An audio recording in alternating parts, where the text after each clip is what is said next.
Hi, joining me today is retired Royal Air Force fighter pilot and senior flying instructor, Squadron Leader Tim Davies. Tim now runs a performance coaching and consultancy company called Fast Jet Performance, and he's also well known for his vibrant YouTube channel where the truth bombs come thick and fast. As part of our focus on men's mental health this month, I've reached out to Tim to discuss some of the ways in which stress can impact those in high performing roles and some of the strategies that he uses to teach others about how to cope and things that we can apply in our everyday lives. It's quite a long conversation, and we go into a lot of detail about his career and the different lessons and experiences that he's been through in his own personal journey as a serviceman and also through combat as well. We touch on the way that psychology emerges in the persona of a professional pilot, and I relate some of my own personal experience in that context as well. We really get to some pretty heavy material later on in the episode, and we did it via Zoom, so there's a little bit of disconnect with the sound quality, and I'm certainly not a professional producer of videos, so this is a slightly different format, and I hope you can bear with us through some of the trials and tribulations of the format. But I really enjoyed the conversation, so I hope you too get something out of it. Thanks. Here and now. Here and now.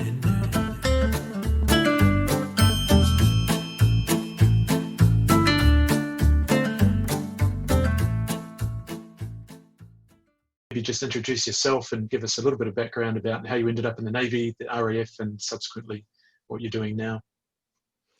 Yeah, absolutely. Yeah. So my name's Tim Davies, and I was a flying instructor in the Royal Air Force for the last decade. And I've been in the Royal Air Force and the Navy flying fast jets or fighter jets for about 20 years. I left about 2 years ago. My career history, really, I joined the Navy out of university. My academic history was pretty poor. I failed my A-levels, had to do an H&D, which is a high national diploma in engineering. And then I went and did a degree for a couple of years in, I think it was mechanical engineering, I think it was. And either way, joined the Navy after university as a pilot. And then after 5 years of flying training and some sea time, our Sea Harrier was decommissioned by the government. It was getting a bit old, and so I had nothing to fly. So the Air Force took me across with about 9 other guys, in fact, and we all went and flew Air Force aircraft. I went and flew the Tornado GL4 in Iraq on a squadron in Lossiemouth, and then did that for about 5 years, and then eventually went into flying training, where I stayed for the rest of my career, with a very brief stint at the end where I was also in a requirement space, in a desk space in Bristol, and flying jets part-time. But I flew an aircraft called the Hawk that the Red Arrows fly, and then its successor, the Hawk T2, Hawk T1, then Hawk T2, which is an updated variant of that. And I was responsible for all the flying training and standards on that squadron, which had 28 aircraft. And now I've left, and I now do a variety of things. I portfolio work, but I'm very much interested in mental health, especially men's mental health. And I run a course called the Spin Recovery course for men going through transitional periods, which tends to be what you would define as midlife crisis. And I also do individual work with men and women on something called the Power Hour. But it's really kind of it's deep motivational stuff, and it's holding people to account, David, to be honest. And some people that resonates with, and some people it doesn't. But that's where I am at the moment. Yeah, fantastic. We were talking before about maybe being a bit of a square peg in a round hole at times in your career. How much of that comes from having joined the Navy first? Was there quite a cultural shift when you went into the Air Force that you had to become sort of really newly conditioned into that role?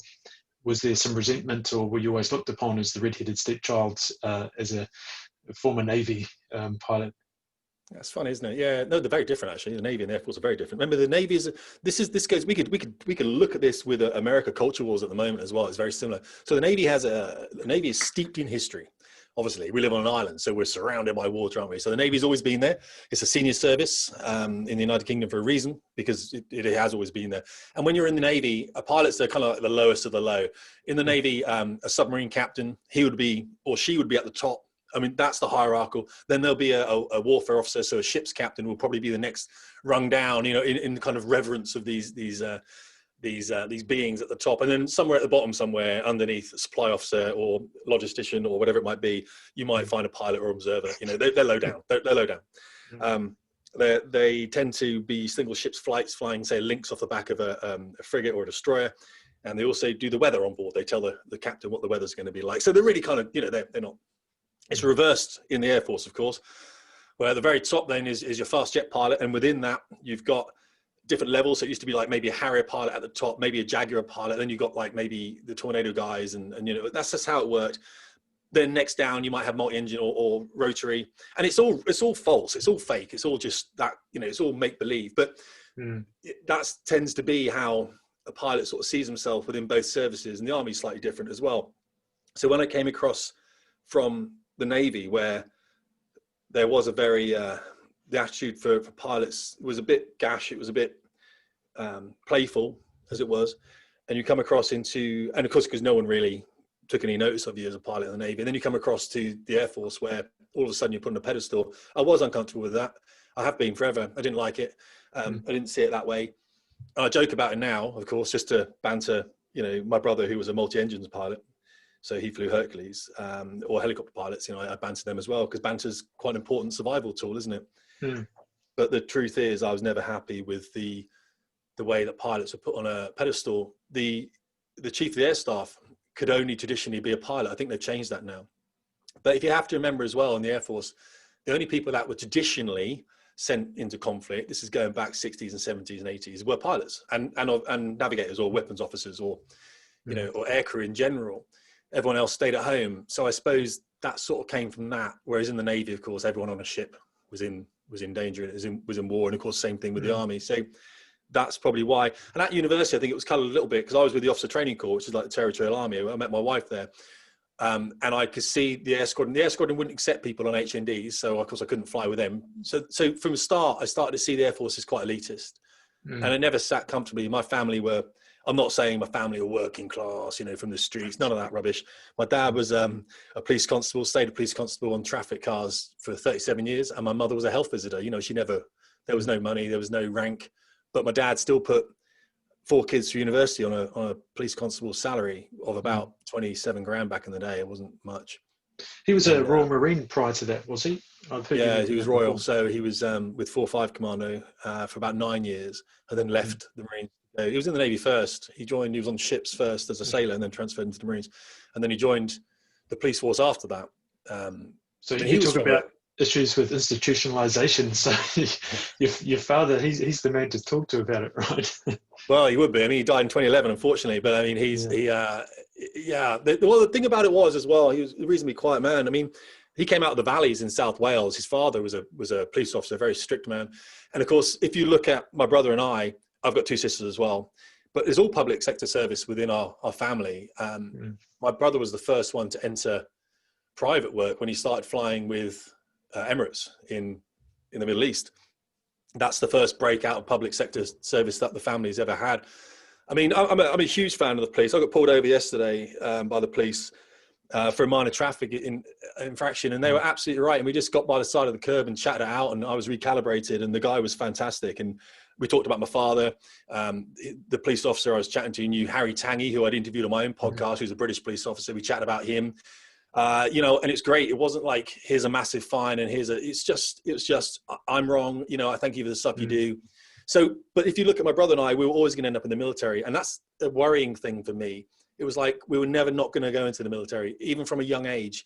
When your father's father, your father's father's father, all that way comes down from a military background. My dad in the house had Royal Marine pictures up everywhere. He had his Green Beret on display, and so just from a young age you're conditioned. And that is something I'm doing work on now, David, with myself. Is like, I'm not in the military anymore. That attitude has to go, and it's quite damaging to try and take that into the civilian context. So I'm undoing a lot of that work, and I think a lot of veterans that come out don't necessarily understand that that's necessary, and that causes them to go on being quite a damaged veteran, if you see what I mean. How do you characterize your message then? So when you retired from the RAF, that transition into this sort of consulting, development, personal development, coaching space, how has that evolved for you? And what is the message? What was the purpose with that? How do you situate yourself as that kind of post-military sort of person? Well, I didn't start it when I left the military. I started when I was in the military. And, okay.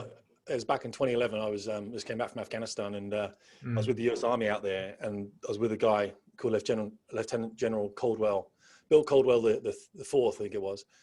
And he was the commander. He was a 3-star general in the United States Army, and he was also the commander of what's called NATO training mission in Afghanistan. And I was working within something called strategic communications. I shut down the mail program, I'm sorry. And what he did back in 2007 in Iraq is one of his young people came to him, young soldiers, and said, look, we're losing the message here with the Iraqi people. They're operating out of southern Iraq.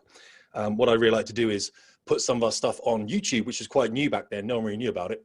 He said, I'd like to put some stuff on about, fixing our vehicles and going out and helping out businesses in southern Iraq. And then I think that way we can get a message to the people, and they might stop mortaring us in our camps, because they were getting mortared a lot by the locals, of course, and being attacked. And this general didn't have to do it at all, but he said, well, I've got nothing else. Let's try this new social media thing I don't understand. And this guy, he's in his 50s at the time, with 20-year-olds coming to him asking him to do this, to allow this. And so he allowed it, and they started putting out these just real simple videos of like fixing a tire on, or fixing a wheel on one of their cars, and then helping out businesses and going and helping out local people. And then the attacks started decreasing.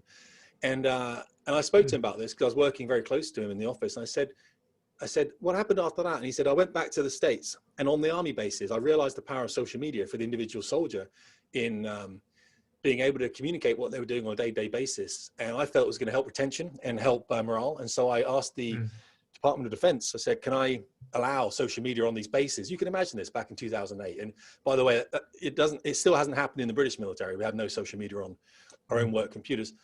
And the Department of Defense says, well, by all means do it, but if it goes wrong, it's on you. He did it. And what that allowed then, and the classic example he said was, he started seeing one particular soldier, I think it was a young black soldier, who had a really broken home life. And yet this guy was a driver of an M1 Abrams tank. And this guy would be outside his tank, like this, with a tank in the background with his arms folded, really proud of what he was doing. And he'd have this picture, and he'd put it onto, I think what was Facebook coming in back then, I think it was, and then eventually Twitter. And the bandwidth was small, so they couldn't like stream loads of videos, but it allowed engagement, and engagement was so important. And when I came back to the UK, I realized that the military wasn't engaging in any way. And it just so happened that the chief of the air staff at the time in the Royal Air Force, a guy called Stephen Hillier, I went and did a sea drill with him where there was only me, his personal staff officer, and him. And I think we were in Holyhead Harbour floating around in little dinghies, part of training. And I said to him, it just so happened there were 3 of us on this drill. And I said, what is your number one objective at the moment? And he said, engagement with the public. And I said, I've got a blog that I write. And I said, I've been doing this for about a year or so, because I started writing when I came back. And he said, yeah, carry it on. Now, he said, carry on doing that. And yet the bosses on the base were rallying against it. Even people I worked with were telling me to take it down, all this kind of stuff. They didn't understand. And they hadn't been in Afghanistan the same period as I had. They hadn't seen the effect of engagement in the way I had. And so I started writing about things like mental health, the challenges we had on the squadron with the new flying training system that was coming in, the problems that we were having with a marked civilian presence within a military flying training system, and the two worlds combative. They weren't coming together. Understandably, I didn't understand civilians, and they didn't understand military. And the more resistance I got, David, the more resistance to the writing I got. This is probably a thing about writers. The more you get pushed back, the more resilient you become, until eventually you're so resilient that it doesn't matter what anyone says. You're just going to write anyway. It doesn't matter. And that's where I kind of find myself today. And whenever I write or put a video out, I get spears, but crikey, who doesn't get spears? Look at J.K. Rowling and what she writes. I mean, So do you think there is a certain, even though it was endorsed by your chain of command, that there was something that's perceived as being a bit anti-establishment or not conforming to what's expected of the fighter pilot or the military aviator or the military person in general by embracing that kind of content communication platform? Yeah, well, no one written before me, no one's written after me. Yeah, I think the word I'd jump on there is conformity. I mean, the problem with being, okay, so if we look at what conformity is, it opposes creativity by definition. It's the tall poppy syndrome, isn't it? I mean, what we tend to find is you put your head above the parapet to say something. There's always someone that's going to chop you down, because what you're doing, this is why you never find you're very rare to find like a musician or someone that goes and acts within say, I suppose, the elitist structure of the fighter pilot community, you will find there's outliers. You'll find someone, of course you will. But by doing that, by putting your hand up or stepping up, you're right to be cut down because you're saying, I'm a different kind of lion, you know. I'm a better lion than the rest of the lions in this pack. And I found it a lot. Yeah. And some of it's really hurtful. I mean, I still get hate. I mean, some of the Red Arrows is a bit different with the Red Arrows display team because I did an investigation into them, but a couple of those guys really don't like what I write because I write some things about the team as well that they don't like. Of course, it really alters people's impressions of the team. So yeah, I do get that. But again, I'd rather write and keep people safe. That's what I feel I'm doing than not write and look at another fatality within the service. Also, I've kind of moved away from the service a little bit now. I don't want to define myself by my background. I'm trying to work out. I'm taking time over it as well. I don't know whether you've experienced this, but I see people come out of the military and they immediately try and find another thing. They're going to be an airline pilot, or they're going to go to Saudi and teach on a Hawk out there or an airplane out there. With me, I knew that to do that would be the wrong thing because I knew that spending 20 years in the military was a long time and I didn't understand the civilian world.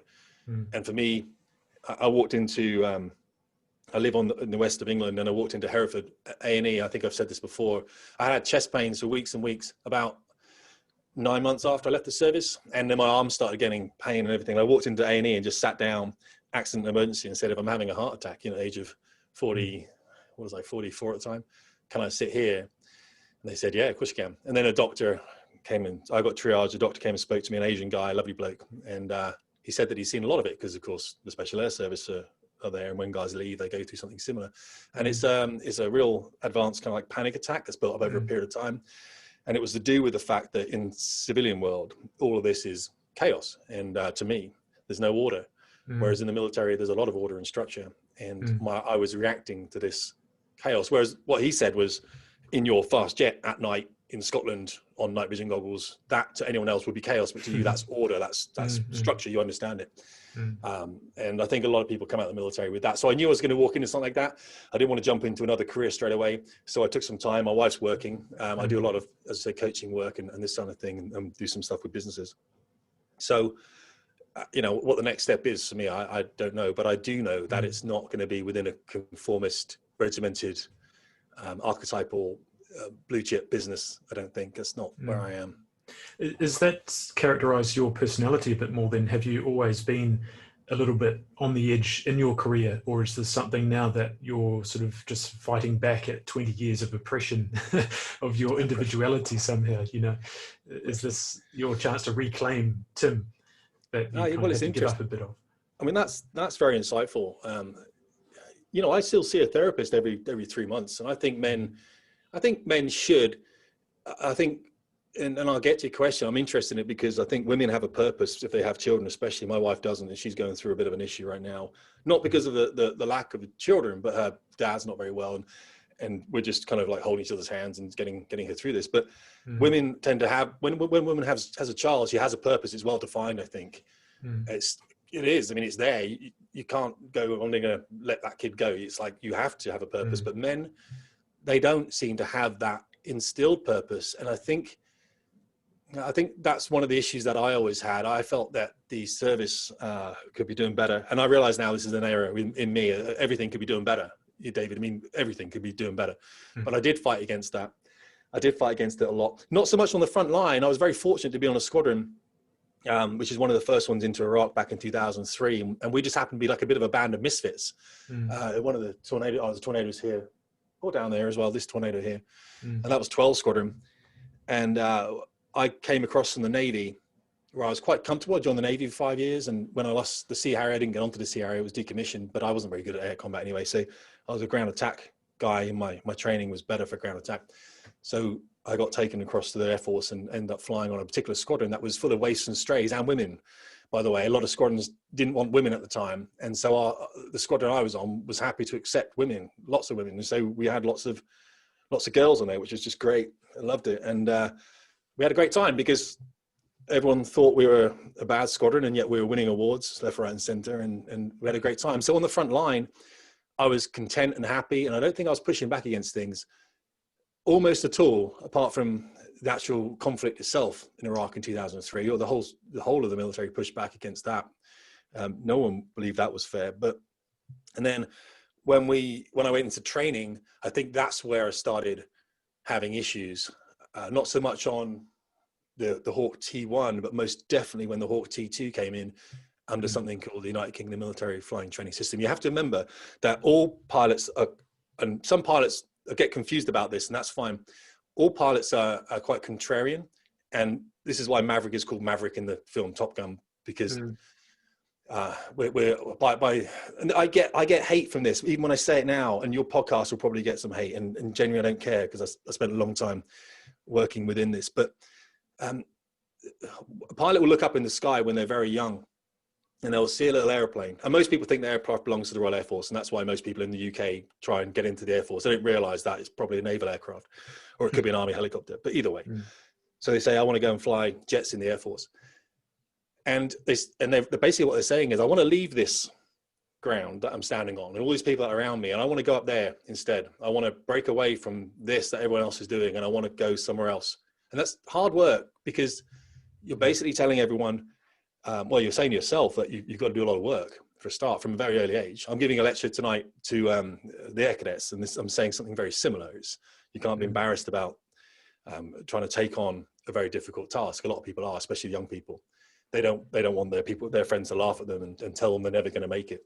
But that's what you're fighting when you're a young kid trying to be a pilot, is your mum's telling you should pick an easier career to get into because she's trying to protect you. You understand? I understand. Your dad's doing yeah, well, this is it. I mean, it's done, right? So I get it. And you're saying, no, I'm going to go for it. And you're risking humiliation and embarrassment, and you're risking failure, which everyone hates to fail, of course. I mean, they don't understand that fail stands for, first attempt in learning. And that's how we learn, is through failure. And so that's why pilots tend to be mavericks, because they've been fighting since a very early age. And all it takes is just something to trigger a pilot, to give them a purpose in life, and they'll take it and bite it and run forever with this thing. And for me, it was what I felt was the injustice in selling a very tangible asset that the country had and the Royal Air Force had, which was flying training, and handing it across to a company that were inept. And that's a company called Ascent Flight Training. And if I say this, they can try and sue me, but there's a legacy of them being inept. Now, I know them now, they've changed, by the way, but back in 2007, 8, 9, up until 2014, the company struggled.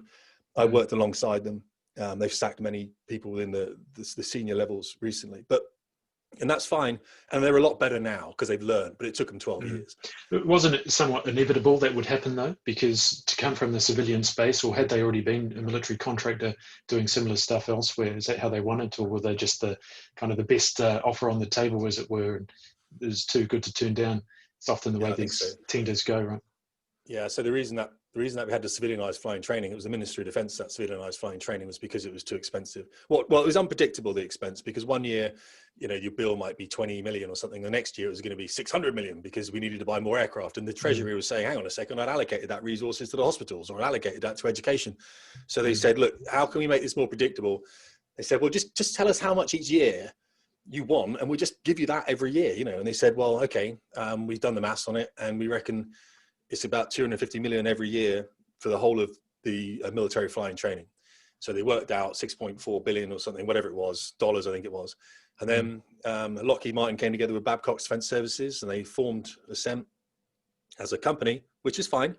And they just didn't, unfortunately, they didn't put the right people in and didn't pay wages accordingly. I mean, you had people that used to drive tanks trying to write flying training courseware, that my men had to go down and edit, and the whole thing was a farce, until eventually I managed to bring 2 psychologists up to the squadron, and they ran a report on the squadron for 2 weeks, interviewing all the pilots and all the ground crew and everything. And they recommend the squadron was shut down for 6 months, which did happen. It was forcibly closed by the director of flying training, I think it was. And that allowed me then to get all my instructors trained up so that they then could train the students. And after that, I was a lot happier because we were safer. But up until that point, we were walking into a fatality. And we almost did have a fatality, a very nasty one in air combat. And we're lucky that we didn't.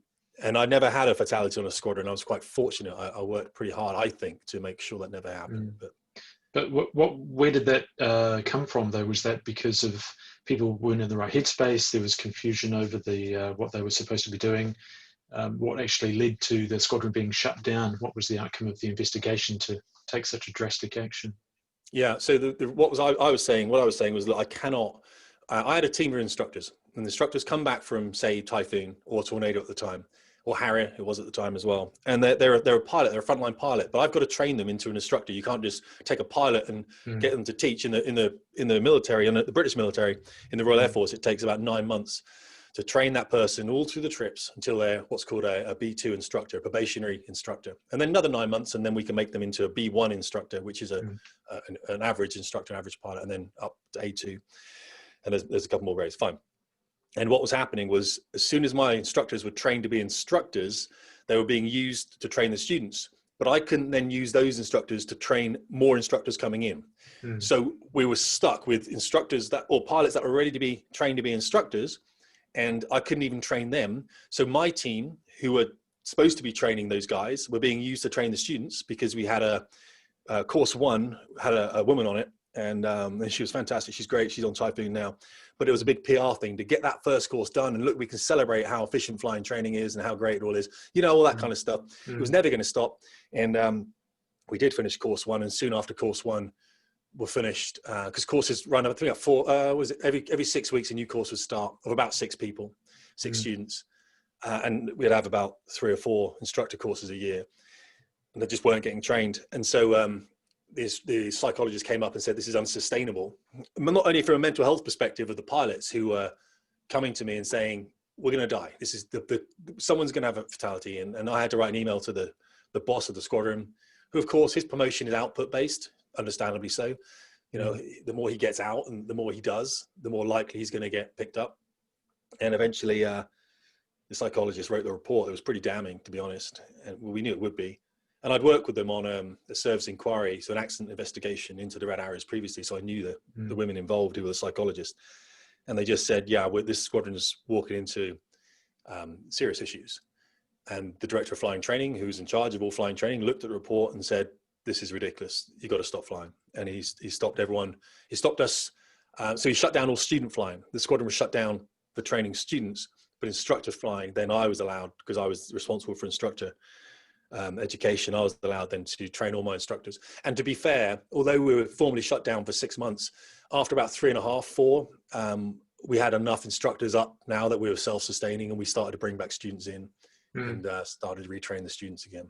Interesting stuff. You mentioned this similar thing before about this identity, and that your, say, perception of who you are, how you can try to understand yourself, gets so wrapped up in the person that you were shaped and molded to be. And it's, I guess that I transitioned that question from this idea of how do you take that professional identity and then stand on your own 2 feet and find out who you really are outside of that. Who else is there? And then does the imposter syndrome sort of creep in at some point, where you reflect and think, how did I get away with bullshitting myself through that for so long? In some ways, that I know as a pilot myself, there's always this fear that someday someone's going to tap me on the shoulder and go, all right, mate, enough's enough. We know who you really are, and you don't belong. We've seen through it now. And I can only imagine, as a military pilot or any of those really elitist professions within the military, that there's that constant pressure and stress of having to perform, and the fear that one day you're going to be found out, right? That somebody's going to give you the old call up and say, okay, enough's enough. And perhaps you could speak to that a bit, and particularly as a flight instructor, seeing the next generation of people, men and women, coming through, and how they maybe seeing yourself in them, or how that transition takes place as they adopt that identity, and what sort of guidance you could give people at the earlier stage of their career, and how to maybe prepare them for the journey they're going to go on, if you know what I mean. It's kind of a complex, not really a question in there, but more of a theme, shall we say. Yeah, I mean, you can break it out into, there is a lot in there, by the way, Dave. Yeah, sorry. Thanks so much. Yeah, you can talk, you're absolutely right. Imposter syndrome, self-sabotage, huge themes. I've written about it. I've talked about it a lot. I've seen it a lot. I've had it a lot, of course. We all do. I think we all live with imposter syndrome, self-sabotage. I think women live with it more, to be honest, than men. And then if you sort of convince yourself that's not possible, then you trend towards narcissism, I guess, and that can be just as dangerous. And you don't want that near a cockpit, as you know. So yeah, there are some people that probably shouldn't be in airplanes, but confidence and arrogance, there's a fine line between the two, and you've got to be a confident pilot. And you've got to stay out of the arrogant space. It's pretty simple. So if we see a student pilot drifting into the arrogant space, then we stop them, recalibrate, and then they carry on. They're worth a lot of money. They've had a lot of training, and they're not really like that ever. A student pilot is very much in the imposter camp, and in the self-sabotage camp, most definitely. The young woman on Typhoon I spoke about earlier, she'd entered that self-sabotage, and she was failing trips intentionally, but subconsciously she was not performing. And we had to stop her flying towards the end of one of the courses she was on. Go back, give her, I think it was a 9-trip package again, with a lot of education, a lot of performance coaching, until she got out. And she, of course, she went the other way then, didn't she? She went into the not overconfident, but her problem was how she engaged with people she was flying with. She was sort of leaving a lot for them, as opposed to being direct and in flying, especially when you're working with 2 or 3 different airplanes. You have to be direct with people and tell them what your plan is. And she was kind of looking for affirmation from them that the plan was okay. And then it turned around the other way, and she just ended up shouting at people. So it was quite amusing. But she went on to Typhoon. She's great. She's only small as well. She's brilliant. And so yeah, there is that. So that takes a lot of nurturing. In fact, I'm designing a system at the moment which takes a lot of the subjectivity out of flying training, and it's to do with biometrics, but also a lot of performance coaching that we deliver, and we go through, and we can measure metrics and mental health and sleep patterns and nutrition and everything else. I'm doing that with a company called Thales in the UK, of course, and another company called Aerialist, which are a flying training and manufacturing company that are looking for funding at the moment. So we do have that. Imposter syndrome, self-sabotage, very relevant in many fields. I don't think it ever go away. Even when I was like the most senior instructor at Valley on this airplane, RF Valley on the airplane, we know you're still only as good as your last trip. You'll always be judged on it, even the station commander. And you do start to see, when you've been doing it that long, you're that senior, you do start to see other people who are above you, but aren't doing as well. So I remember one trip with the boss. I remember thinking, I probably have to go and speak to the boss, because I was fighting him in air combat. And just because we have what's called staff hands at the end of a student sortie sometimes, where to keep current, the students phone the whole trip, and you just say at the very end, look, I need to get a merge in just for my currency, which means I need to do 1 combat merge just for currency. And the student's like, yeah, have it, because if they're not flying, you can't fail them, can you? So they're like, yeah, take the jet, have it, fly it, hopefully. It's like, I was a student once, I get it. And I was fighting the boss, and he'd just come off a tour on the F-18 in Canada, and the F-18 is not like the Hawk. And I had to go and see him afterwards and say, look, we could go up together and maybe hack out some air combat teach and just get you used to the Hawk, because your air combat isn't. And of course he's the boss, but of course the bosses don't fly enough. And at the end I wasn't flying enough, and so you do get rusty, and there's nothing personal in it. It's just, you're at the top of your game. Let's go and make sure that you stay at the top of your game. Let's not embarrass. Let's not get ourselves embarrassed in front of younger, better pilots. So there is that. There's always that. I think that covers the student bit, and I think it covers a bit of the instructor bit. But I wouldn't want any pilot going to work not feeling as if they were. Let's get this right now. Be careful with the words. I wouldn't want a pilot going to work thinking they were at the top of their game every day. That makes sense. That's unsafe to me. I want a pilot going to work thinking, I've got some work to do today. I've got to hit the flight tapes. I've got to do some reading. I've got to make sure I stay at the level I am, because I'm an instructor and I'm responsible for young lives. I don't want people going in there. And if I felt any of my instructors, which they didn't, by the way, else I wouldn't have chosen them to be on my team. If I felt any of my instructors weren't humble or humbled by the experience of where they were, I would have removed them and put them somewhere else. I've had experience recently. I've been involved in aviation safety for quite a long time, and I was doing an investigation recently over a fairly significant event that didn't result in an accident, but there was not a lot of daylight left before that would have been the case.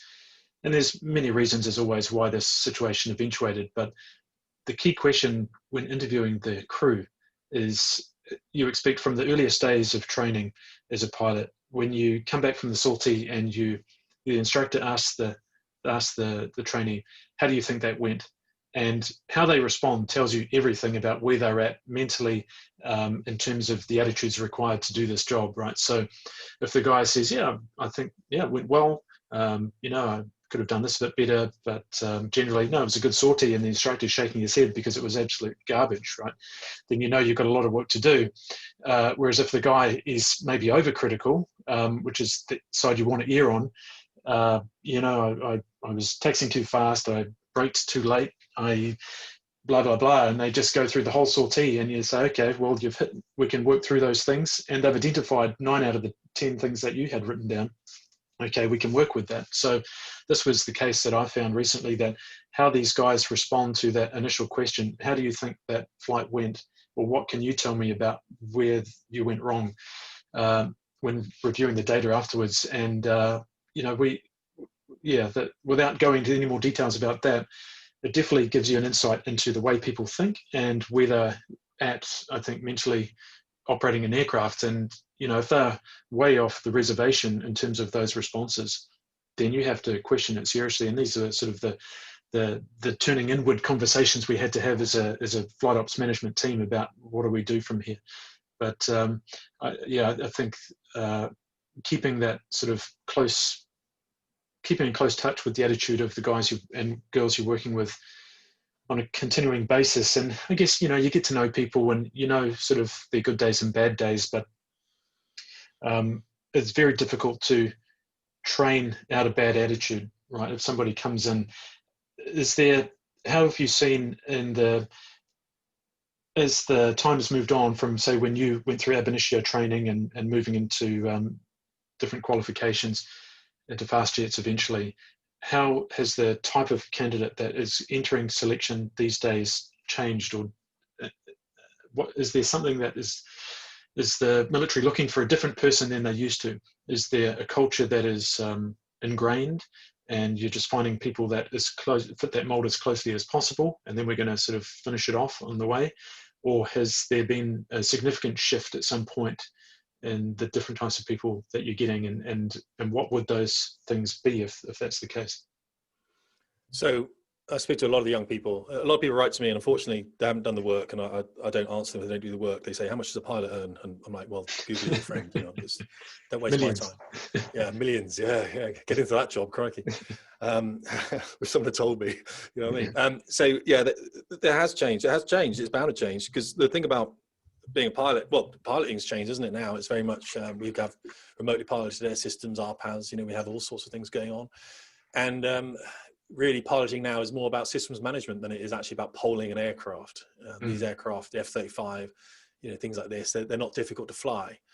They're difficult to operate, don't get me wrong, and the sensor management and the data. Different types of skills, right? Yeah, different types of skills. So what we tend to be looking for now is more of an operator mindset than a pilot mindset. It's very different, of course. It is different, and I'm just generalizing, because when we select into the Air Force or the Navy, we have to select for the highest capability. So you have to be of a level where you could go and fly an F-35. You can't just come in and go, well, I don't want to fly F-35, but I'm not that great and I haven't got amazing academics or anything, but I just want to fly a helicopter, a small helicopter. It doesn't happen. You've got to be available to, and then during flying training, your preference comes out, your ability is more understood. And then we can put you somewhere, hopefully, where you can perform and you can shine and you can do well for the community, because you've got to add value to that community you join, whether that's a fast jet, multi-engine or helicopter, or remotely piloted air systems vehicle community. You have to be able to add value. There's no point going in and taking. I say this, one of my biggest lessons to any candidate is when you sit in front of the board, you've got to show them how you're going to be able to add something to the service. Now, the Royal Air Force is difficult. It's very different to the Navy. The Royal Air Force is difficult. Freudian slip. It is difficult.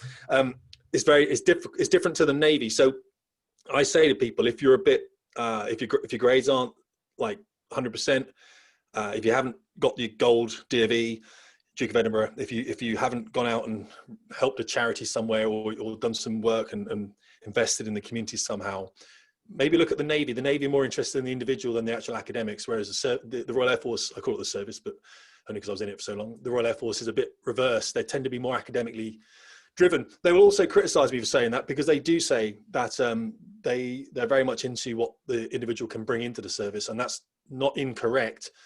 But if your grades aren't at the top, then the Royal Air Force is only taking people at the top. And the reason they're doing that is because everyone applies to the Air Force.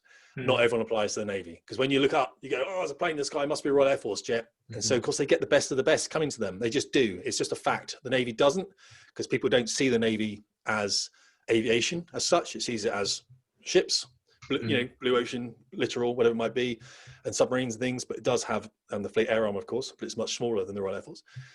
The Army, again, is very different, isn't it? The Army is about soldiering first and then, going flying later. But so the student that's coming in has also changed. And what I've tend to find, I'm not critical of this at all, but when I was in the military, when I was a student back in 98 through to about 2003, there was a culture of going to the bar after work and talking about the flights.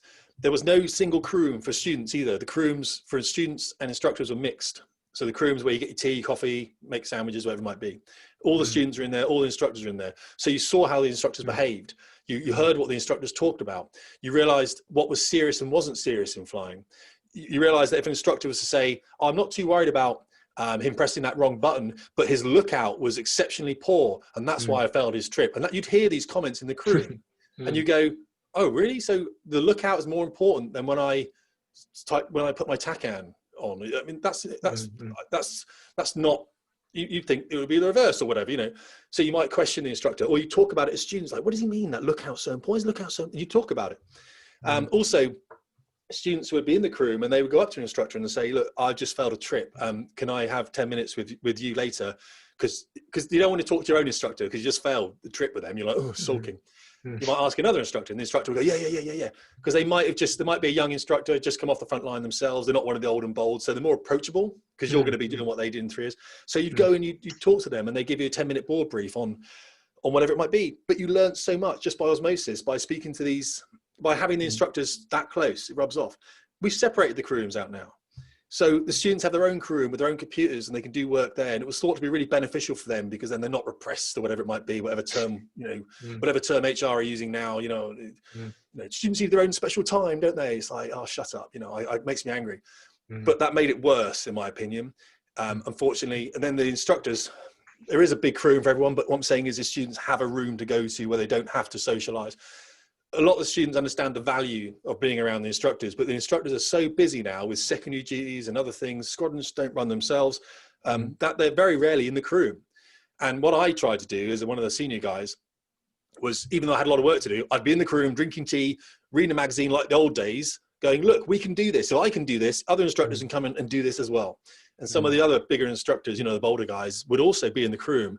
They might be doing the work in there. They might have paperwork that they're doing stuff over, but they'd show a presence in the crew room to say, look, we're approachable, and of course you were. Students knew this. It's a very mature environment because everyone dies in the same way. I'd rather a student was admitting his errors to me, or I could admit my errors to a student, so they were safer. Another thing we did, but what I'm saying is the students are very clinical now in a way that they weren't, David. They're very, very academic, and they don't all go to the bar and get smashed up. They go home, or they go back to their rooms in the mess and they might do some work and they might watch some TV. That's just a product of the internet and everything else. I was going to come onto a separate subject there, but I just kind of skipped over it a little bit. I'll come back to it in a minute. But that's one of the things. I'll just jump on it now. We have flight tapes, as I'm sure you know. So everything in the aircraft's recorded. Head-up display and all the other systems are recorded. So you can see exactly what the aircraft, that one over there, the Hawk T2, exactly what's happened. You can see when every button was pressed, everything else. And so we used to, when I was going through my training on that particular airplane, the instructor flight tapes were locked, which meant that the students couldn't see them. And then when I took over the job, I unlocked them all. And that caused huge issues with all the instructors. They hated me for it. Not all of them. The older ones, the older, bolder ones, the more mature ones understood it and agreed with it. The younger instructors were worried that the students would see the mistakes they were making and it would discredit them as instructors. And what I said is, no, it's important that the student sees you making those mistakes, because then the student can see that it's all right to make those mistakes and they can learn from it, and then they can be open. And what actually happened, we had a great French pilot on the squadron at the time, a guy called Patrick, a good friend of mine. He went back to France and he bought a small house with a pool, and I keep sending him inflatable dolphins every summer. He hates me for it. Just to annoy him. He's like, my pool is full of dolphins. But I go and see him sometimes when I'm in France. And he's a lovely guy. He was in the French Air Force. He came on exchange, and an exceptional air combat pilot. One of the few guys I just so nuanced in what he did. One of those guys that he'd always end up behind me, and I always go, I just don't know how that happened. I don't know how that happened. It's mad. He's there again. But I remember bringing the flight tapes up, and I remember talking about some of my own stories in front of there's always a morning Met brief. There's 3 of them, but you always go to one. And if you make a mistake, I always try to stand up as OC standards. I'm supposed to be the senior instructor. I stand up and say, guys, I want to tell you about what happened to me yesterday. I want to tell you about why it's my fault. And I want to tell you about what I'm going to do about it so it doesn't happen again. And it'll be some minor infraction. Another thing I'd do is I'd come back in sometimes with a student who hadn't done that well. And when students don't do very well, they tend to clam up a little bit. So we fly not just one airplane, but you might fly with 3 aircraft all in a formation together doing air combat, or you might fly 2 aircraft doing attacks when the other aircraft's trying to attack them. So you might have 6 people, men and women in a brief at the end of the day. A lot more on the Tornado, of course. You could have up to 10. But sometimes I realized I speak to the instructor of one of the students who I could see from my aircraft wasn't performing that well. I could hear it as well. I could hear from the comm. And I'd say to that instructor, how'd he go? And the instructor was like, not brilliant. And he's all clammed up about it. He doesn't really want to talk about it. Okay, cool. So I'd come into the brief, and the first thing we do is you write aim on the board. What was the aim of the sortie? We ask a student. Sortie says, well, to go and prosecute 2 targets in South Wales using these tactics. Well, fine. Without getting shot down, fine. Okay, next thing you write is safety in big red letters. And then safety comes out from all of them. You go around each guy, right? Safety, number 1, have you got any safety? Number 2, have you got any safety points?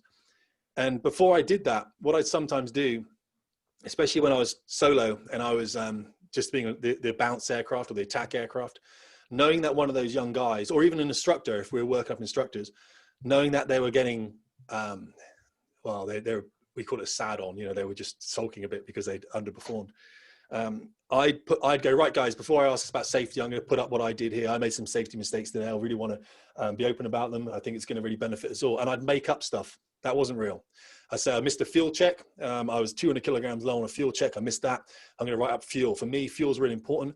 At one point, when I came into the merge, I realized I was concentrating out here. My lookout was in one place and I wasn't looking out the other side. I'm going to write up lookout here because it's exceptionally important that we do that. Okay, so I'm highlighting my areas, guys. All right. Being open about it, being honest about it, and I just want to bring that to the team. What you then find by doing that is the rest of the room would open up. And that's what this Frenchman did. One day he stood up in Met Brief and he said, I've got 3,000 hours on Mirage for the French Air Force, and today I made a mistake I never made before. I want to tell you about it. And he had a mini presentation about something he'd done. It wasn't that serious, but he just put it up there. He said, in air combat, I've never done this before. It could lead to this. I want to write that. Now, because he was such a senior guy and he was an exchange guy, most exchange guys are like, just hide, do 3 years, happy, The squadron then started to turn, and I just kept pushing this. And when I went back up there, before I left the service, we had students standing up, and they were being, far too honest. They were like, I didn't have breakfast this morning, and it's like, stop talking. But no, it was a great atmosphere, and that's gone throughout the service now, throughout the Royal Air Force and the Royal Navy. And so and that's what I see right now, Dave, is I'm trying to push forward is this this thing with not just veterans, but I think men's mental health, where I'd really like people to just be honest with themselves and understand that a lot of these problems, I'll get shot down for this, but I know these problems are my own problems. I probably caused a lot of them. And it's up to me to undo that. It's up to me to do the work to make that better. I can't rely on a charity necessarily. It's never going to work. And I know that. I've been out in my garage looking at beams, 2 years ago. I know where that is. I know that's the wrong thing to do. So that's where I'm coming from now, using those lessons from the service. But yeah, in conclusion they are slightly different students, but they're still exceptionally hardworking and very talented individuals, really. I read a paper recently, which was quite fascinating, where some psychologists interviewed police officers in New York City, and they were asking them about if they were familiar with this dearth of crime dramas that you see, NYPD Blues and the CSIs and all of these bloody shows, and how familiar were the cops with these TV shows, and how did they feel about them in terms of the portrayal? Was it just the Hollywood sort of bullshit, or was there some what was true, what was not, and how did they actually feel about those portrayals as well?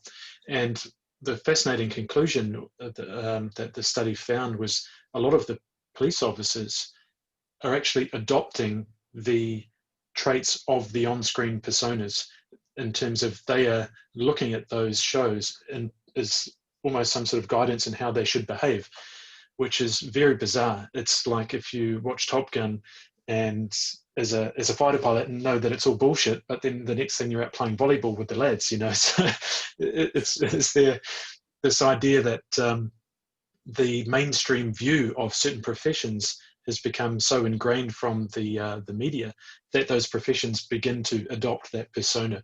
And I wonder how much transitioning into, say, that the role of the fighter pilot, and notwithstanding there's many women doing the job as well now, of course, there's obviously some sort of machismo that's inherent to that position, whether that truly exists. And I guess that's one question: is that really a thing? And is so how does that translate into the attitudes of members on the squadrons? Is there an expectation that you are this compartmentalizer, as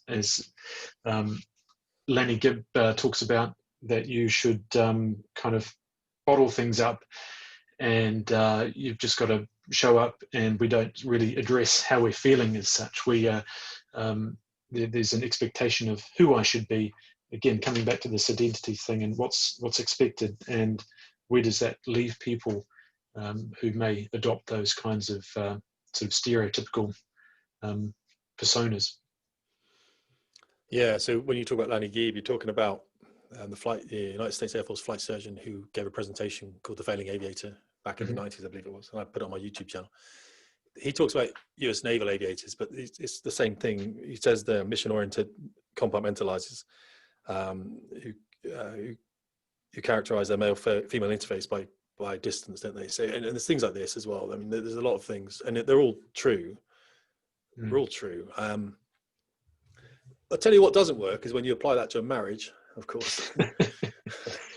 and when my wife saw that thing, and she saw that film years and years ago now, that really upset her, because she realized that there wasn't the service that made you like that. You were like that pretty much before you went into the service, and the service just amplified it. So the military amplified that. As I said, an individual self-selects to be a pilot, and then the service selects them. So there's once they're into the service and they're doing the job, they're pretty much, if they fit, put it that way.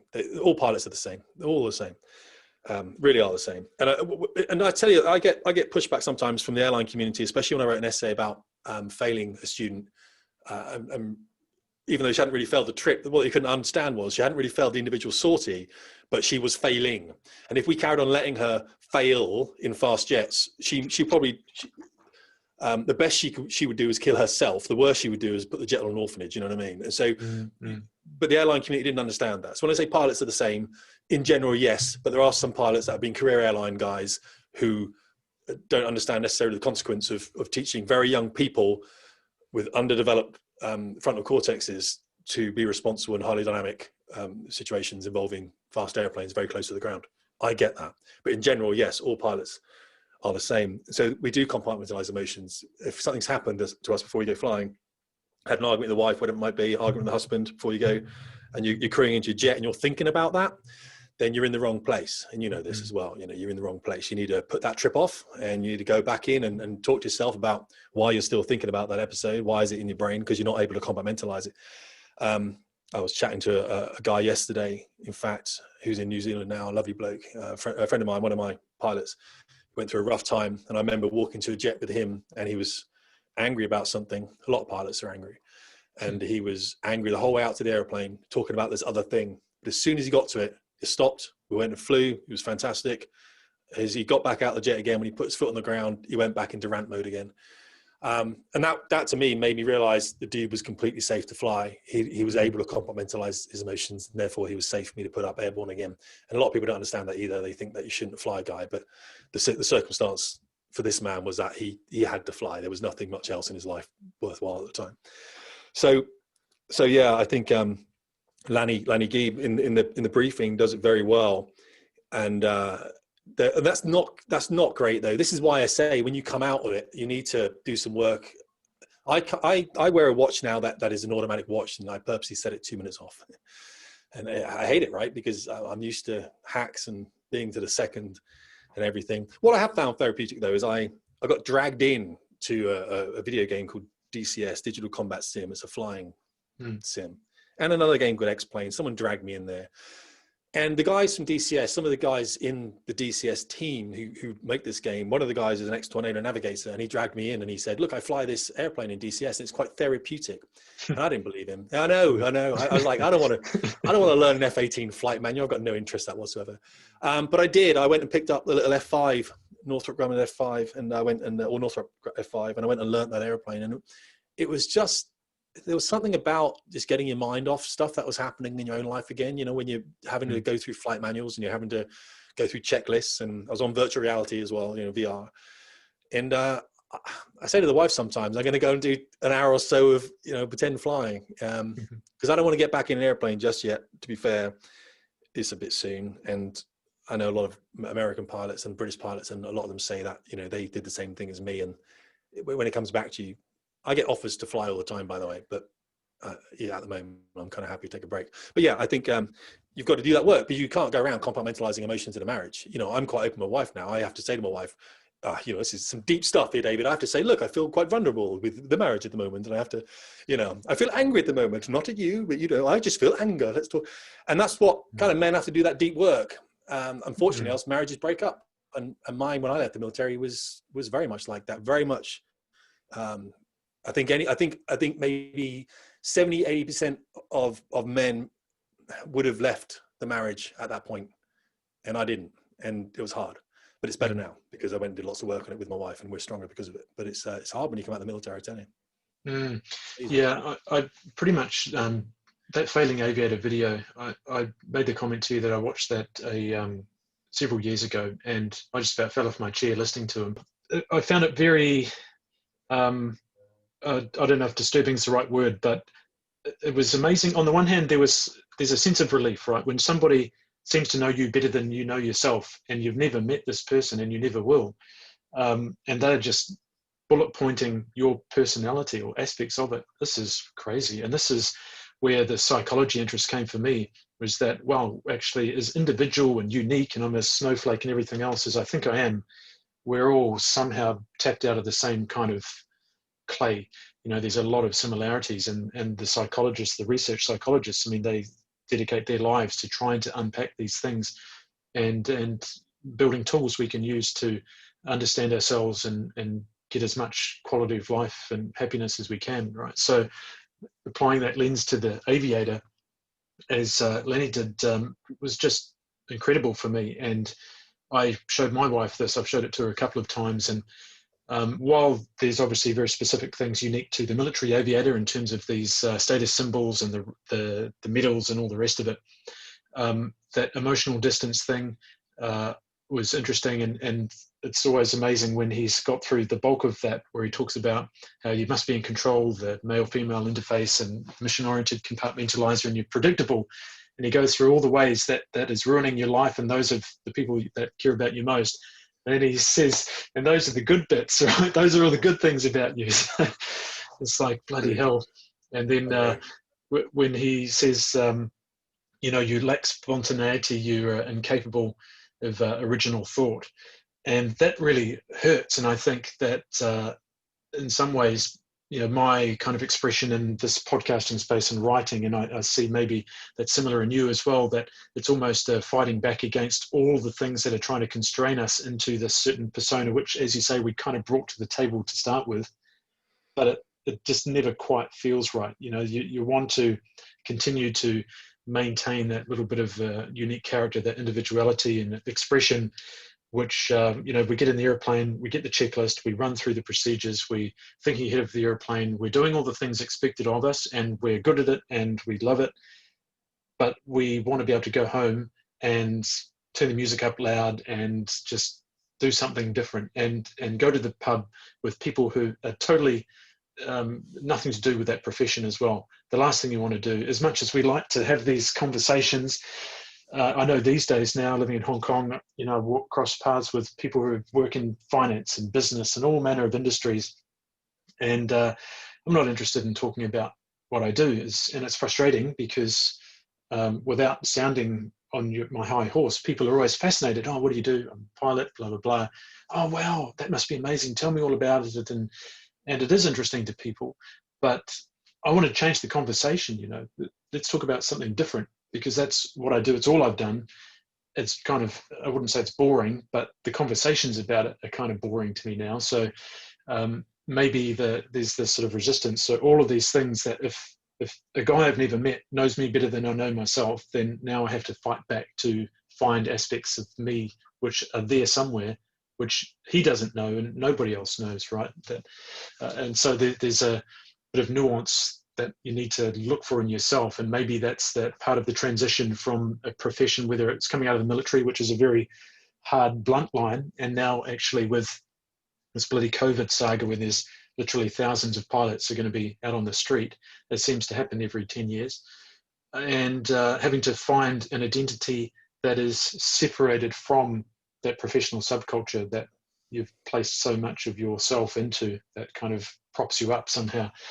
So, the tools and the programs you're running, I think, are so important now for men and women, obviously, who are facing uncertainty and periods of transition where they can find that it's okay to be who you are and who you've been. And there's a lot of value and strength in those qualities. But there's also downsides, and there's other aspects of you that need to be tapped into to find kind of the next path, the next stage of the journey, as it were. Yeah, I think I'm a big fan of this creativity business. I mean, you're writing, that's unusual, by the way. I mean, you writing and you doing a podcast is unusual for a pilot. It is. How many other pilots doing that? There are a few, but it's unusual. It's as I said, certainly not about flying anyway. It's nothing to do with flying. Yeah, absolutely. And this is where I went through the transition. I was writing about flying when I was in the service, and then I came out and started writing about other things. I was quite interested in other professions.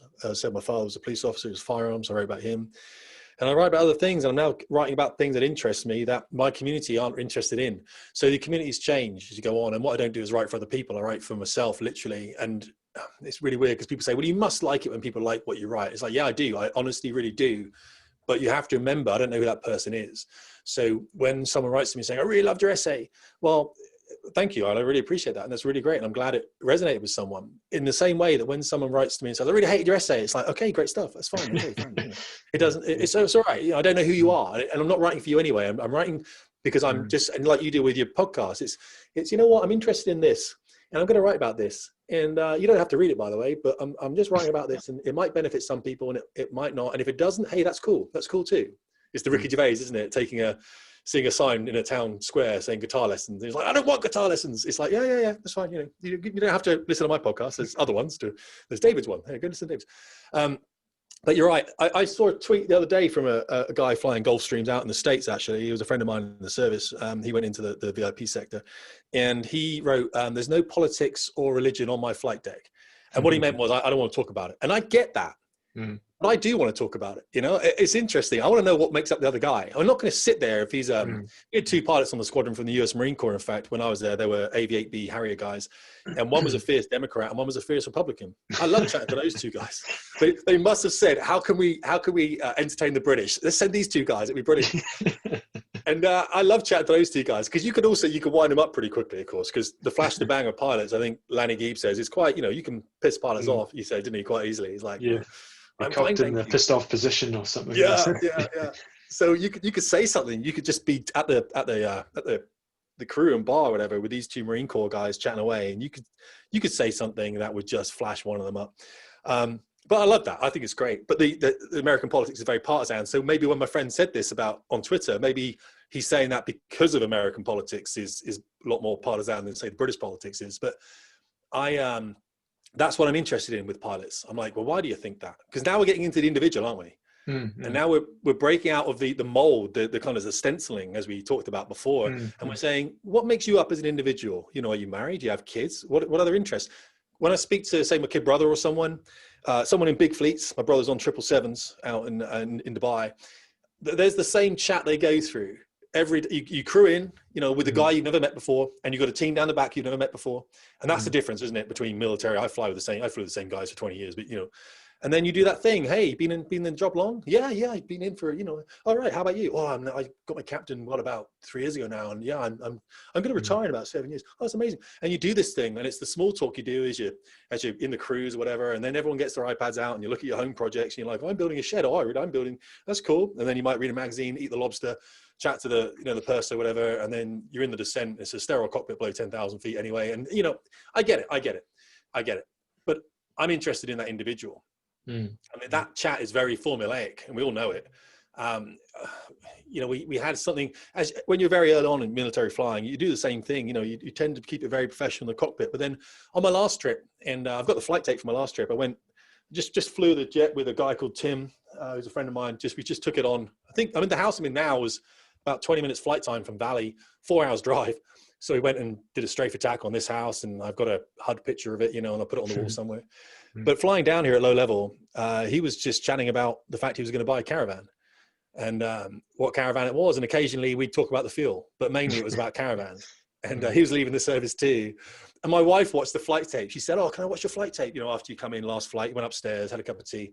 I put the flight tape on. I said, oh, I'll show you the attack on the house. And she said it was one of the weirdest things for her. She never knew this happened. Like, we're about to attack the house. We've got about a minute 15 target run. As we're approaching the target, I'm going through the checks. And he's like, but I might get one with one of these things that pulls out the side. You can have like some extra living space. And I was like, hack. And we're just talking down the run because we've done it so many times. And it is just secondary nature, and switches are live, everything else. We've got the TV tabs going on. We know where we are. And then we pull up, did the maneuver, strafe, off, switch is safe. And then I say, well, yeah, maybe get one that does that. Because then you could have some space, She was like, that's just mad. But that's the thing, I suppose, and that's probably when it's probably time to leave as well. When you've got to that stage where you're not enticed by it anymore. It's not stimulating, and it needs to be. You're not cavalier, don't get me wrong. I mean, everyone can watch that flight tape. It's live. You can go, if you're at Valley, you can go and watch my flight tape. My last trip is up there somewhere. But I realized that I wasn't, well, that's why you're leaving, isn't it? Because you've just done it for a long time, and you want to do something else. And I flew in Austria for a number of years, sort of fairly early in my career, and we were in a little jet, and little business jet, and I was the co-pilot with this really lovely Austrian guy with a big white beard, and he everyone liked him, but he'd just been around for a long time. And we get airborne, sort of V1 rotate 500 feet, gears up, and then he turns to me and he says, oh, so which part of Vienna do you live in? Like, mate, we're in one of the busiest airspaces in the world here. We're just seconds airborne here. I'm a new co-pilot. I'm like, shit, everything's happening too fast. And yeah, he was seat back, ready to get stuck into the protocol, the conversation, as you say. So, everybody is at different stages, and in terms of their approach to that, which is interesting. You've got to respect that. You're absolutely right. And that wouldn't happen with a student. There'd be a very quiet cockpit. In fact, in the tornado, when we had, when we're out in Iraq, you're floating around at 25,000 feet for 8 hours. Of course, you talk about other things, but in general, you're on task, you're on mission. And the same with Red Flag. Red Flag is obviously an exercise in America. It's a very highly dynamic radio environment as well. You're listening to 3 or 4 different channels. Your nav's working on one channel whilst you're working another. I'll be on strike primary, he'll be on something else, or she'll be on something else. And you've got jets all around you, and you're talking within the formation, but you just want to keep that level of calm down. So there really is no front to back. You know what your mission is, you know where you need to go. You've planned for what happens when something happens. Like if you get targeted by someone, you know what to do. The crew communication is minimal, which means if you do say something, then it's important. And, but attacking my house on my last trip, yeah, I tell you what we do. I mean, obviously, in the circuit, when you're getting airborne or you're recovering, that's all you're talking about. Of course, there's nothing else. But fast jet flying isn't all dynamic the whole time. Sometimes you're just sitting at 300 knots, just waiting for a formation to pass underneath you so you can attack them, and you might be sitting there for 2 or 3 minutes. So passing the time. But what you did talk about the machismo aspect of the pilot. And I kind of make a mistake. I probably did make a mistake, if I'm fair. Well, I just, you make mistakes when you think, don't you? So you think and you talk and you're discovering things. One of the things I said to someone recently was, I don't think many of us had an ego. And now we all do have an ego. Everyone has an ego, of course. But what I meant, of course we know that. But what I meant was like a maverick ego or something, you know what I mean? you realize, and the reason I say that is because what does happen in military flying, and it happens in civilian flying as well, is that you watch better pilots and you die. They have accidents or incidents and they lose their life and they are better than you. And then you think, I'm going to work tomorrow and that guy was better than me and he still died. And so that kind of really humbles you a little bit. Mm-hmm. And I think, and so you don't have this massive ego. I mean, there's no point walking around. My wife says this a lot. She goes, well, if you're an astronaut and you only work with astronauts, then who do you tell you're an astronaut to? You know, it's like, yeah, it's a fair point because everyone else in the room is an astronaut as well. So there's no point going into your squadron and going, I'm a fast jet pilot. They're like, we are too. You know, everyone is, dude. Everyone is. It doesn't matter. High five. Yeah, high five, everyone.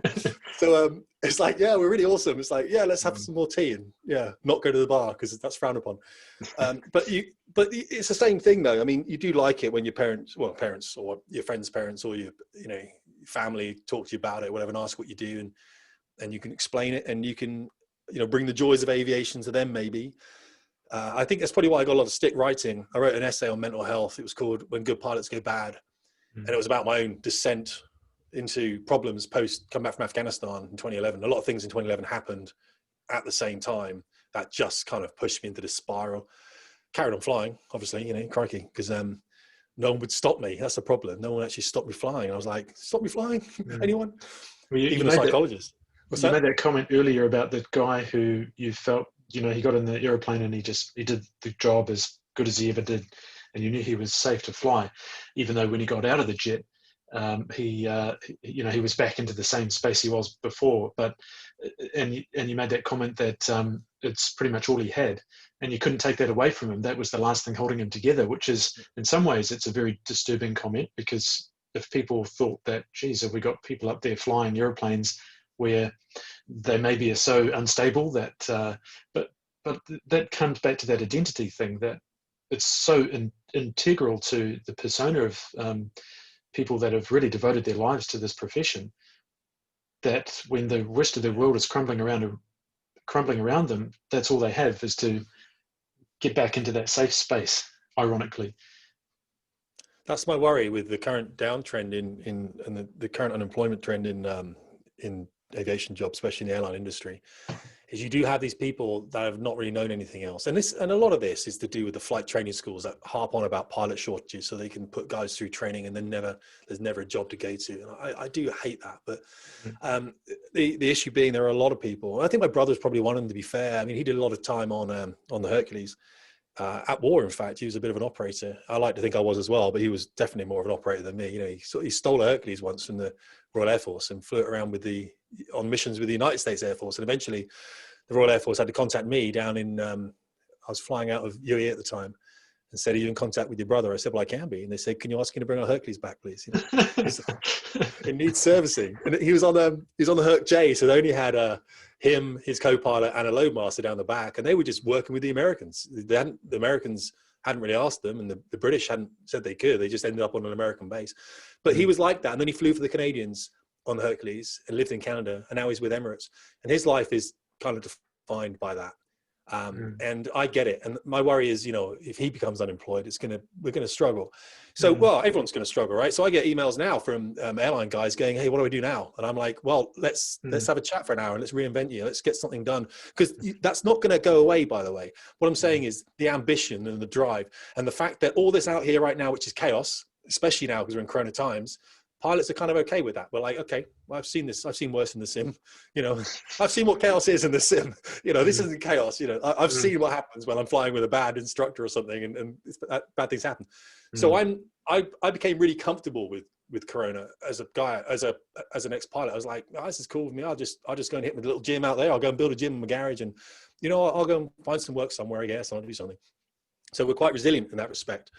But you're right. I think there is that thing, isn't there, that we have. I don't think it goes away. I speak to pilots now.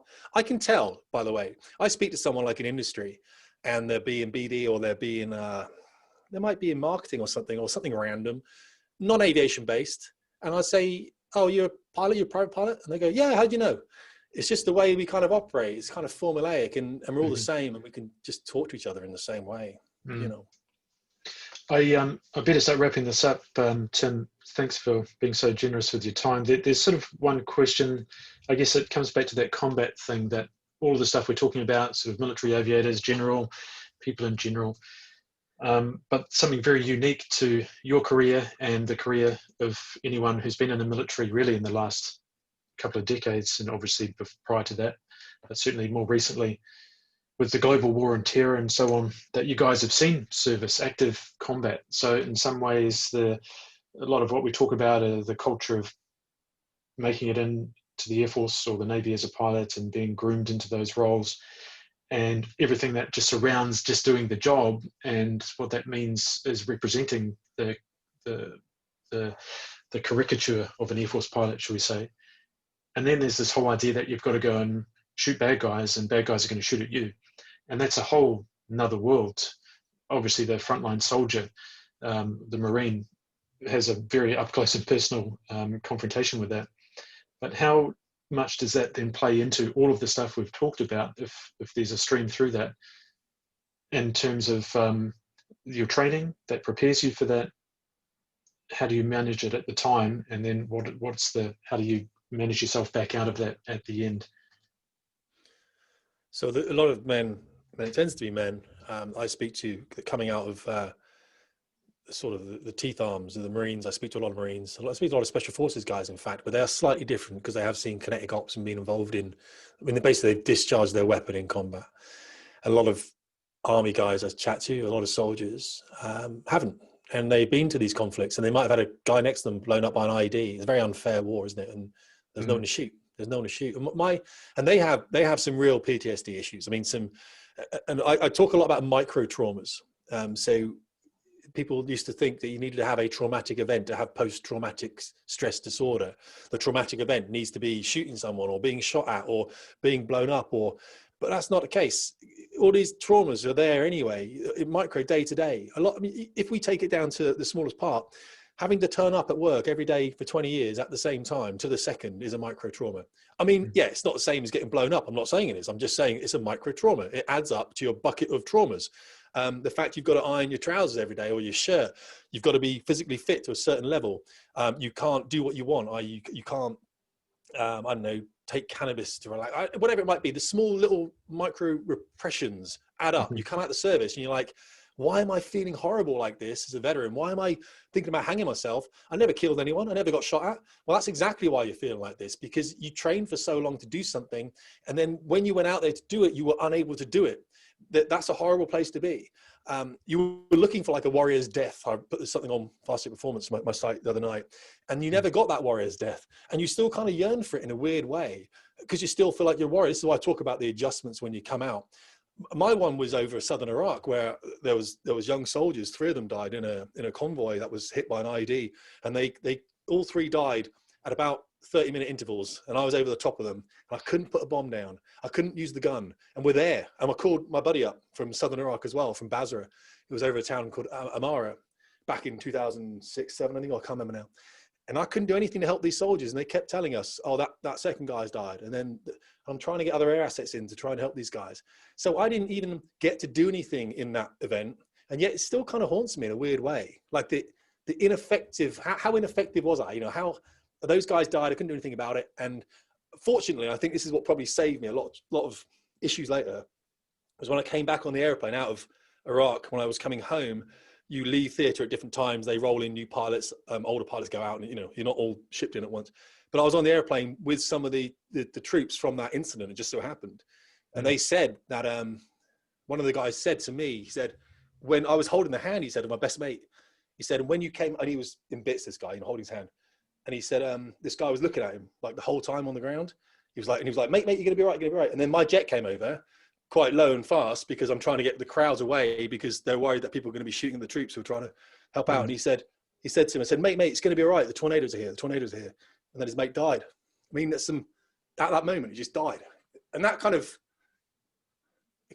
gets you a bit, it's weird. But that's the thing. I think by speaking to those soldiers on the way home and realizing that, they were going to have to do some work themselves. It's a strange thing, conflict. And when you're going through flying, I say to people when they join the military, look, you're going to be trained to be a weapons system, whether that's flying a helicopter with a gun, or whether it's flying a transport aircraft with loads of guys with guns down the back. You are a weapons system, whether you're flying a jet with weapons on it, literally. It's not a flying club. You know, you may join the military and you learn to fly, and you learn to fly in little propeller airplanes, and you do some aerobatics, and then you go on a bit more, and maybe you do some routes. It's not until you touch jets in the fast jet world, it's not until you touch jets that you actually start talking about weapons.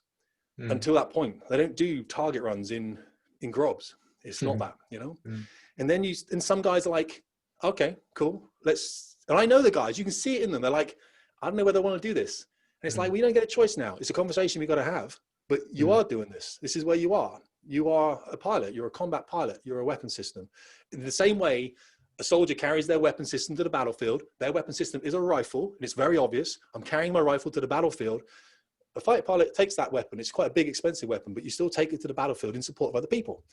And one of the things we got across to the student is, like, we have to get across to them is, you know, your job here is to deliver death deliver an exceptional amount of violence in a very expeditious manner. Because in order to do that, if I can take out half a tank brigade on one pass, that tank brigade stops combat effectiveness. They stop functioning, and therefore we can spare the lives of the rest of the tank brigade. If I just kill one tank and go back and get another bomb, kill another tank, go back, that whole tank brigade is going to be wiped out eventually. So we have to deliver a massive amount of force in a very limited, and that upsets pacifists. I get it. I wouldn't say I was a pacifist, but I'm very much against armed conflicts.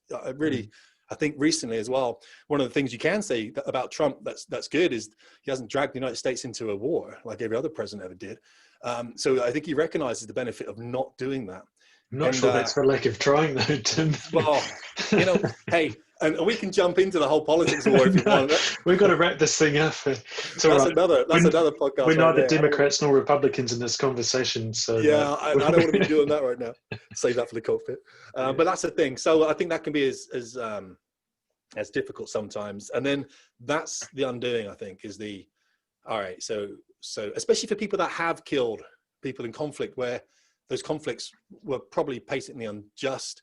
And we realize those were, it happens to pilots 30 years after the event, apparently. What happens is they have children of their own, and then they realize actually the young people who are now, or the people they killed who are now their teenager son or military age male's son, his age was just someone else's son who was probably paid $10 to go and fire an AK-47 at some troops, and then we put a paver on their head. You know, it's not the people that should be being killed are being killed. It's the people that need the money because we wrecked their economy are being killed, and it's someone's son, someone's husband, you know, someone's wife.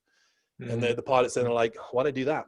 Just because someone told me to do it. It's weird. And that's the work. I do a lot of work with men on that. It's like, well, let's just talk this through. Let's just unpack this. But it takes time, and it takes a lot of personal responsibility, I feel, and ownership. And I presume there's really no answer to that, right? Because this is the way that it is, the way that it was. And helping people to kind of just reconcile these events as part of their life narrative, and that it's not all of who they are, and it's not the end of the journey, is I guess that vital step to finding a way forward through those kinds of traumas. Somehow, just being okay with that story as well. I think particularly for the military veteran who has confronted things that most people fortunately will never have to experience.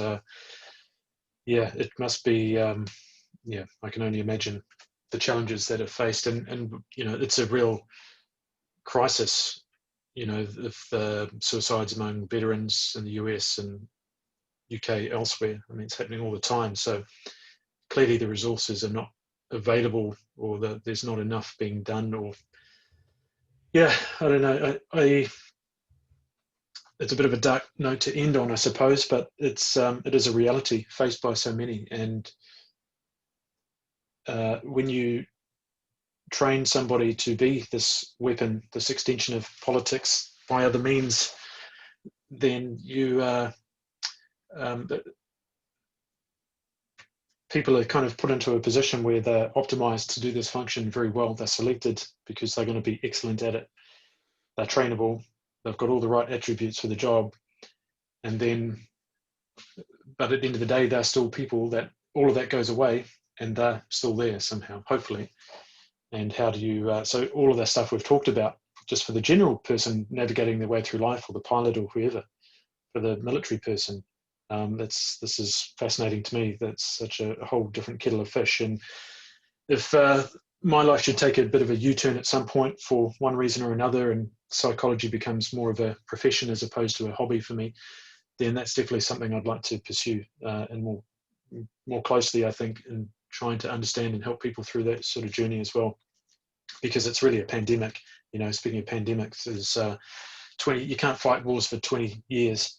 When you've got people who have their children are fighting in the same bloody war that they were in. Say they were in Iraq in 2003, and now their son was there or in Afghanistan, 10 years later or something like that. I mean, this is a crazy time with a lot of people who are, being impacted in some shape or form. So, yeah. Anyway, moving on. Yeah, no, it's fine. It's fine. I think find a way through it. I think one of the big problems when you leave the military is you don't get any real adjustment. You can go do a week's course on bricklaying if you want to. I would recommend vocational skills, but in general, you only do a 2-day leaving course, a resettlement course, which one day is about buying a house, and the next day I think was about investing with the money you don't have. You're being sold to by an investment firm anyway to go and invest with them. So there's no sitting down in a circle and saying, guys, when you leave, this is what's going to happen. Your wife's going to think this, or your husband's going to think this. You're going to struggle with this. Sleep issues. Probably alcohol is going to be a big support for you. That doesn't happen at all. I think there's no interest in the military putting that in. It should be, of course. I mean, crikey. I mean, they train you up. It took me 5.5 years to get onto the front line to fly the big, fly Tornado, and then I'm still being trained. And yet it takes you 2 days for them to supposedly untrain you when you go back into city world. And I think this is why you see veterans on the street, because veterans are like, well, it's chaos anyway out here, so I may as well go and live on the street instead. And I think there's obviously an aspect of having an issue with authority after you've had authority for so long. And one of the big things I do talk about, and I'm investigating, I'm doing work on this at the moment, David, is about discipline. Like, people say, well, military people must be so disciplined, and there's truth in that, but not personal discipline. Military people are disciplined. I had to be somewhere at a certain time. You would say, oh, you're so disciplined to do that. It's like, well, no, if I wasn't there at a certain time, I didn't get to fly that day, and people lost trips and students couldn't fly. So I had to be there. That's not personal discipline. And when you come out of the military, I think that's what veterans lack a little bit of, like, well, there's no one telling me what to do anymore. I don't have to go to bed at the structure. Yeah, structure is important. And that's the one thing I do on my spin course. In week 1 is we say you're setting a bedtime. It starts the night before. The bedtime will determine when you get up in the morning. And when you get up in the morning, there's 4 things you're going to do. There's a spirituality, there's an activity, there's you're planning your nutrition, there's looking at the commitments you have for the day. It's a sanctuary. The first 4 letters is sanctuary. We build the individual sanctuary away from pets, away from family. And we then talk about upping some routines and physical exercise and stuff like this, and putting nutrients in the body. And that, just doing that first week is more than most people have done in their entire time on this planet. It's like, well, since I left school, I didn't have to get out of bed on time. It's ridiculous. So there's things, this is why I'm talking, there's things we can do, but we have to just take personal responsibility for it, and you have to put a bit of work in.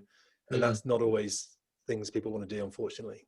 Yeah, it's interesting that we almost need to give permission to people to take that bit of time, particularly people with families and other commitments, where there's this struggle to sort of find the individual amongst competing responsibilities and an expectation that, well, it's not about you.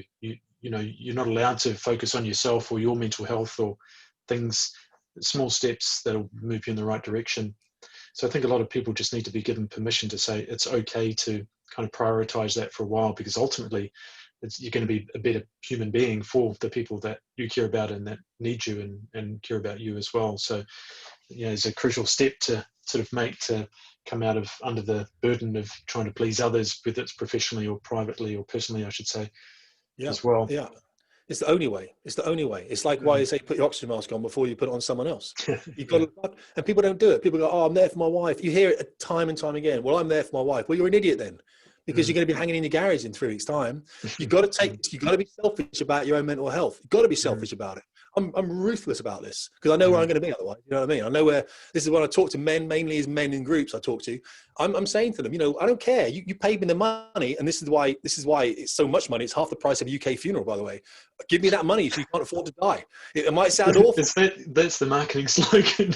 Yeah. People in a funeral. That's what you're paying. You're paying me. It used to be the price of a UK funeral, but now I'm giving you 50% back because I'm a generous man. But for the next 12 weeks, you do what I tell you to do, and this is the work. And we've got a set out. It's a whole syllabus there. You work through it. It's based in Japanese culture and Buddhism. But it's also based in individual responsibility, authenticity. And I say, we're going to set summer up that is yours.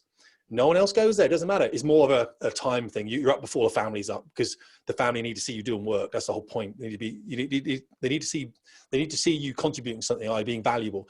So you do that work. I've got a young nephew who's 6. He hasn't got a father. He's got 2 sisters who are 4, and he's got a mum. He doesn't see men doing work. So whenever he's up here, whenever I'm down there, I'm there. I'm top off. I'm doing press ups. I'm doing pull ups. I'm doing sit ups. I'm working on myself. I'm giving him that subliminal message. Men need to work on yourself. Okay. Else you lose self-esteem, you lose pride. Then people look at you and go, oh, that other guy's much better because he's, it's like, I get it. Families break up. And when veterans come outside, I say structure is so important. Structure is the only thing. And your self-esteem and your mental health is your personal responsibility. Don't abdicate it to some charity somewhere that's got another 400 guys it's trying to look after. It's like, put nutrients in your body, get the right amount of sleep. Okay. Think about the alcohol as a tool, or might have to get rid of it for a while. I do advocate getting rid of it for a period of time, like give yourself 6 months, see how you feel. Get some green powders into neck, have some, I hate saying it, but have some long baths with bubble baths and a little duck and read a book, listen to music. But it's about looking after yourself. It's about valuing who you are. And you have to, and it might sound selfish. I take myself away. If I'm feeling low, I say to my wife, we've got a bungalow, happens to be back up at the airfield. If I'm feeling low, I'm going up there. It's got a 1.5 mile beach. I go up there. I go and run into the sea. Quite fortunate. And that nature's the massive one as well. I say to men, it was raining this morning. He went on a run. Oh, I didn't go because it was raining. You're an idiot. Get outside, especially if it's raining. You want to feel the tactile nature you want to feel the tactile elements of nature on your skin. Okay. It's what keeps us alive. We used to wake up in the morning. We used to leave our cave and go and hunt buffalo. That was very purposeful. Okay. I wasn't there at the time, and you'd have to watch out for the saber-tooth tiger. And when you came back, Mrs. Tim, she had the fire ready to put the buffalo on, and we cooked the buffalo, and that's what we did. And it was purposeful. Look, I've gone out and got a buffalo. She claps you as you come back in. We don't do it anymore. We get in our cars, sit behind a desk, doing no meaningful work at all. None of that's meaningful. We know none of that's meaningful. And then we come home and she says, how was your day at work today? And you're like, oh, same as yesterday. That's not living a life, is it?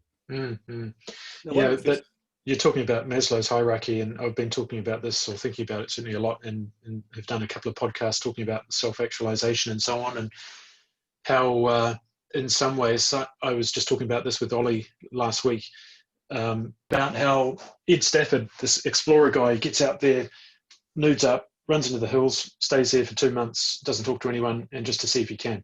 And I mean, this is bonkers to most people, right? But for somehow, by taking himself down the layers of the hierarchy of needs to where food, water, shelter are the most important things in his life right then, he finds self-actualization, ironically.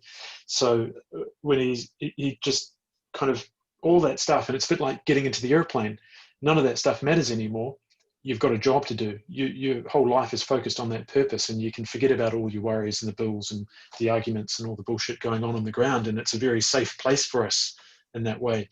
And so being able to orientate yourself within that hierarchy of needs, I think, and just chop yourself down a few layers can ultimately catapult you back to the top. Because when you're in nature, as you say, feeling just something simple, being able to get out there, build a bloody fire, feel the sand in your toes, all these airy-fairy things, but they're important because they reconnect us with kind of the fundamental nature of who we are as sort of people inhabiting this planet with all these other living things in a dynamic environment. And there's a lot of solace to be found there.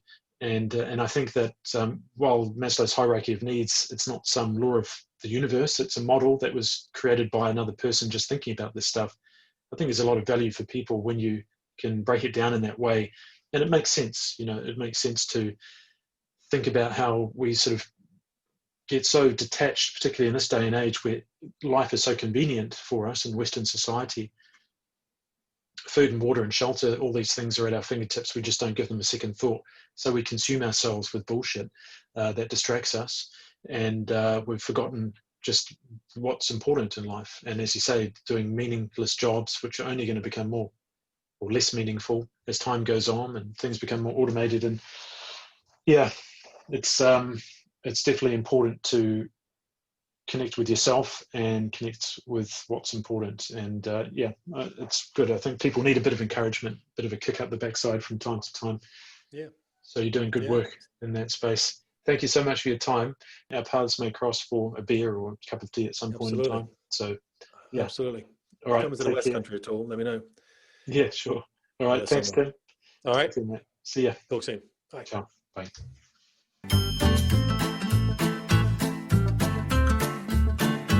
Thanks for listening to this episode of the Here and Now podcast. You can find us on Facebook at the Here and Now podcast or Twitter at Here Now Podcast. If you haven't already, please subscribe to keep up to date with all of the latest episodes. And if you want to support the podcast, you can find us on Patreon or leave a review at the Apple Podcasts app. You can reach out to me via the pages or email thehereandnow@gmail.com. Thanks for listening, and we'll see you next time.